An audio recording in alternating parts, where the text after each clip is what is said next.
হে নবী, স্মরণ করো যখন তোমার মালিক তাঁর ফেরেশতাদের সম্বোধন করে বললেন, আমি পৃথিবীতে আমার খলিফা বানাতে চাই। তারা বলল, তুমি কি এমন কাউকে খলিফা বানাতে চাও যে তোমার জমিনে বিশৃঙ্খলা ও বিপর্যয় সৃষ্টি করবে এবং স্বার্থের জন্য তারা রক্তপাত করবে? আমরাই তো তোমার প্রশংসা সহকারে তোমার তাসবিহ পড়ছি এবং প্রতিনিয়ত তোমার পবিত্রতা বর্ণনা করছি। আল্লাহ তাআলা বললেন, আমি যা জানি তোমরা তা জানো না। আল্লাহ তাআলা অতঃপর তাঁর খলিফা আদমকে প্রয়োজনীয় সব জিনিসের নাম শিখিয়ে দিলেন।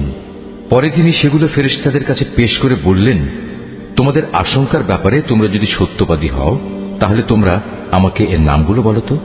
ফেরেশতারা বলল, হে আল্লাহ তাআলা, তুমি পবিত্র, আমাদের তো এর বাইরে আর কিছুই জানা নেই যা তুমি আমাদের শিক্ষা দিয়েছ। তুমিই একমাত্র জ্ঞানী, একমাত্র কুশলী। আল্লাহ তাআলা এবার আদমকে বললেন, তুমি ফেরেশতাদের সে নামগুলো বলে দাও।